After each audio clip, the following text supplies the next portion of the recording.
Mythical bees. They're so good that I randomly wondered which one is the best. Well, in this video, I will be talking about which mythic bee is the best. Now, I know what you may be thinking. Well, AG, every single mythic bee in the game is important and serves some sort of purpose in each hive color. And that's very true, so let me explain what I mean by the best mythic bee. In this situation, let's say you're an early game player who just bought the Choose the Mythic Bee egg. You may be wondering, which bee should you pick? Let's also say that this is going to be your first mythic bee and your hive is pretty standard, as in you don't have specific bees to accommodate for just this mythic bee. Since the best mythic bee heavily depends on whether or not the bee is gifted, at the end I will announce the best gifted mythic bee and the best ungifted mythic bee. So first, to determine which bee is the best, first we need to actually know what each bee does. First, let's start with the precise bee. I'm going to simplify a lot of math stuff, since if I bring math into this it may become very confusing. Its only ability, Target Practice, is used to get its main buff, Precision. What Precision does is it gives the player Super Critical Chance. Super Critical Chance is pretty much just Critical Chance, but a lot better. It gives more pollen and it's 100% instantly converted. Super Critical Chance also applies to attack, which is pretty nice. Each time you activate every single target, you are granted 1 stack of Precision, which gives plus 2% Super Critical Chance. This caps at 10 stacks of Precision, which means at most you can have plus 20% Super Critical Chance. For every target activated, it also grants a Focus token, giving plus 3% Critical Chance. Now, if you don't activate any targets, you will get Red Boost tokens instead. If you stand on a target, then some of the pollen from your backpack is instantly converted into honey tokens.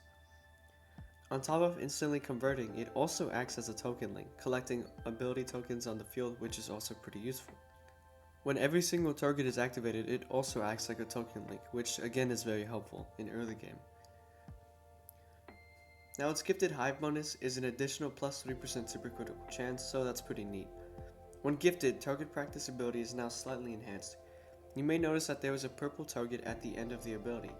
If you activate only that target, you will get a Precise Mark. This Precise Mark gives plus 7% critical chance and super critical chance. This can be stacked up to 3 times, but you only have 1 precise piece, so you will likely only ever have 1 active.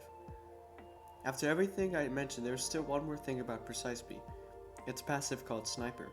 To summarize the passive ability Sniper, it pretty much just means that Precise Bee has a longer cooldown compared to other bees, but it does more damage and is able to attack mobs that are higher level than its own, which makes Precise Bee a really good attacking bee, which is pretty useful at this level.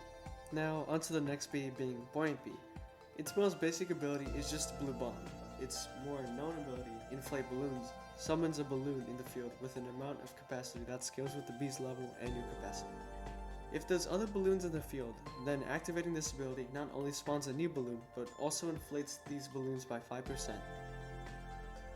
This new balloon lasts 20 seconds and an additional 2 seconds per bee level.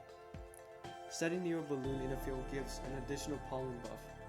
Now, you may notice that it says Balloon Blessing, then times a certain number. Pretty much what this means is once you convert that balloon, you gain that amount of Balloon Blessing. Each stack of Balloon Blessing gives 1.03 times capacity and 1.015 times honey at hive. So if you had times 10 Balloon Blessing, then you'd have 1.3 times capacity and 1.15 times honey at hive. Now for its next ability, which you can only use if the bee is gifted, called Surprise Party.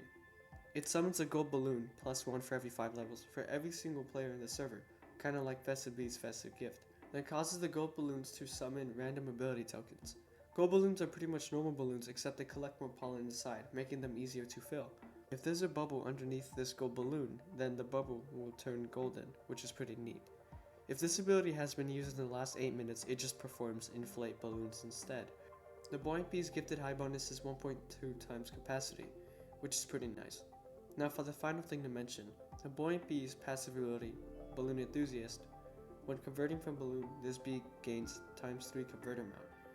Additionally, this bee's base attack scales up to times 3 with Balloon Blessing. That's pretty much it for Buoyant Bee, so now on to the next bee. Is the Vector Bee. Its most basic ability is Pollen Mark Plus. Pretty much, it's a Pollen Mark token, it just has a larger circumference compared to other Mark tokens. Its main ability, Triangulate, draws a triangle between the player, the bee, and the Triangulate ability token. The triangle slowly gets bigger the farther the vector bee moves from it and the farther you move away from the token. It collects all ability tokens within this triangle and collects a lot of pollen.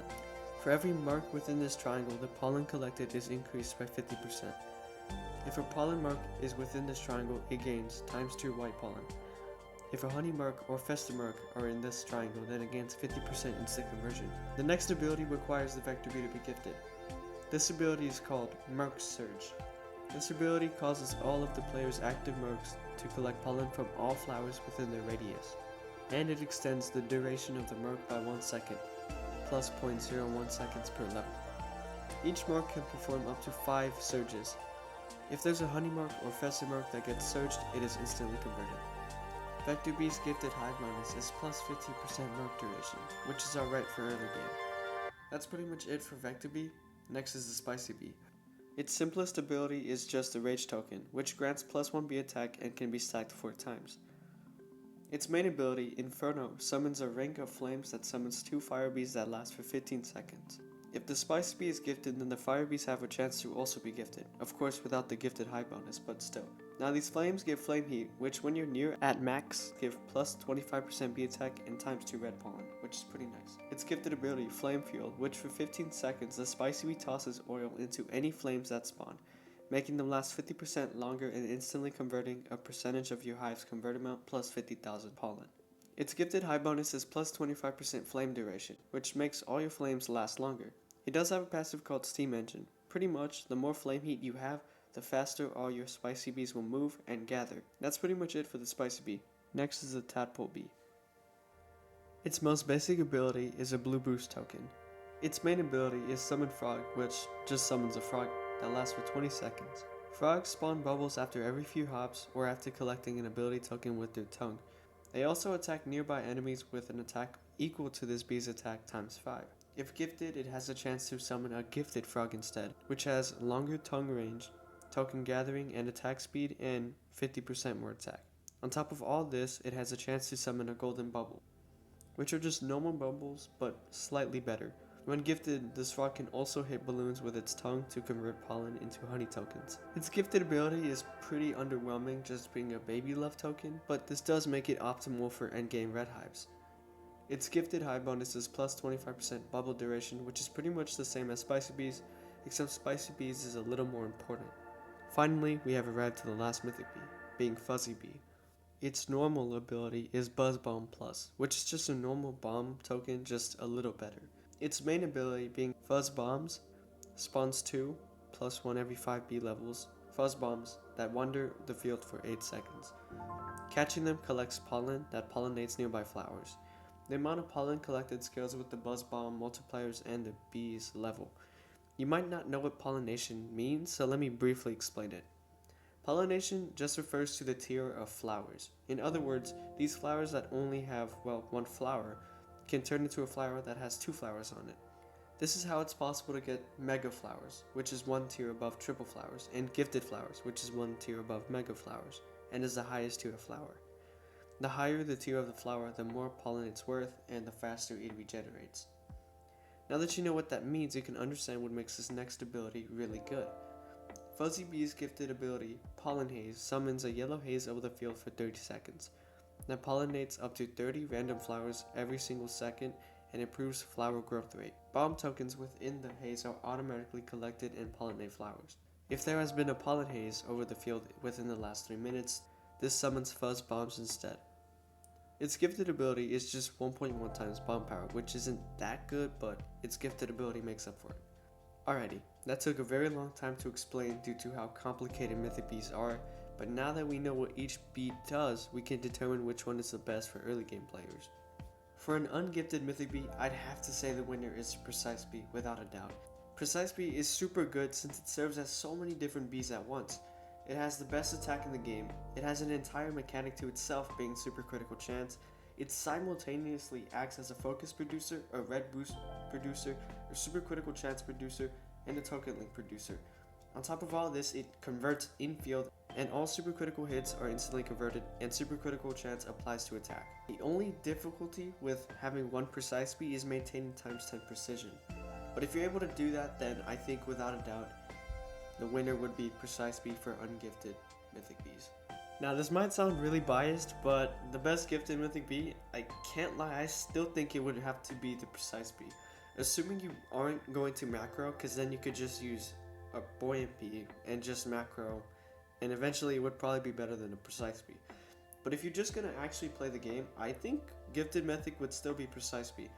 It gives an additional plus 3% supercritical chance, and the 1.5 times attack when gifted makes it collect more pollen from target practice. And on top of that, it also gains the precise mark, which is not super useful since you can only have one, since you only have one precise bee, but it does help a lot. But it depends whether or not you're going to macro. If you're going to macro, I'd say buoyant bee, and if you're going to accommodate for your hive, then I guess you could do a vector bee, since you can get a lot of marks and then it collects a lot of pollen. But if you're not going to macro and you're not going to want to change your hive, then I recommend precise bee, both gifted or ungifted. That's pretty much it for this video. I want to give a huge thanks to Semi, a fellow YouTuber who really did help me with this video. Go check out her channel since she's really close to 1,000 subscribers. That's pretty much it for this video. I'll see you guys in the next one. Bye guys.